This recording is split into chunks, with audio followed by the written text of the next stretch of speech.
O Espírito Santo ele vai trabalhar na nossa vida e vai nos regenerando dia após dia, à medida que nós vamos abrindo o nosso coração para ouvir a voz do Senhor, para o seu direcionamento para a nossa vida. Louvado seja Deus. Paulo vai dizer em um dos seus ensinamentos que o bem que ele queria fazer, irmão Wagner, irmão Cláudio, esse ele não conseguia fazer, não com facilidade.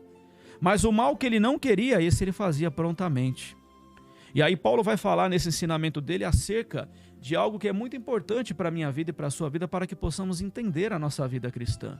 Paulo vai dizer que há uma luta constante entre a nossa carne e o nosso espírito. A nossa carne ela está inclinada a fazer aquilo que agrada a ela, ou seja, aquilo que está no mundo, o pecado, os prazeres, as concupiscências, né? Então a nossa carne sempre terá uma forte inclinação para as coisas erradas, para aquilo que entristece a Deus. Né? Do outro lado teremos o nosso espírito. Agora que temos a Cristo, né, sendo regenerado, né, a nossa vida, ou seja, o nosso espírito é aquele que deseja ter comunhão com Deus. Então ele vai na contramão, ele é oposto à vontade da carne. Então a carne quer agradar o pecado, louvado seja Deus, e o espírito quer agradar a Deus. Então um fica se opondo ao outro, louvado seja o nome do Senhor.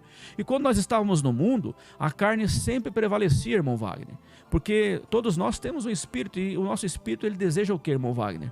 Comunhão com Deus, independente de estarmos na presença de Deus ou não. Deus deu um espírito a cada um de nós.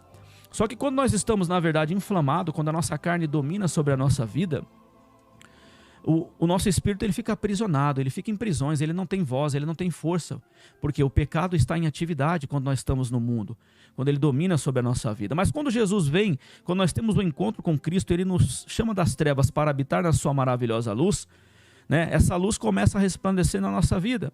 E aquele nosso espírito que outrora estava aprisionado, não tinha força, não tinha como se levantar, se erguer, agora ele começa a combater, irmão Wagner. Ele começa a ir, na verdade, contra ali, se opondo ao pecado. E é o que Paulo vai falar. É uma luta, uma guerra constante entre a carne e o espírito. E qual é a diferença, irmão Wagner? A Bíblia vai nos dizer que se nós, na verdade, andarmos em espírito, o que ocorre com a nossa vida? A gente não vai cumprir as concupiscências da carne. A carne não terá domínio sobre a nossa vida. Entretanto, sempre haverá necessidade de vigilância, porque nós somos feitos, na verdade, de carne e osso. Nós somos, como diz Isaías, caco entre os cacos de barro. A vigilância na nossa vida, ela antecede até a oração. Porque todos nós, na verdade, somos, assim, a nossa natureza ela é decaída, mas agora nós temos Cristo na nossa vida. Agora nós estamos, na verdade, reavivados. Estamos, na verdade, tendo um novo posicionamento quando aceitamos a Cristo, e assim nós precisamos ter. Quando Paulo fala dessa guerra do espírito contra a carne, Paulo está falando de posicionamento. Eu preciso querer isso para a minha vida.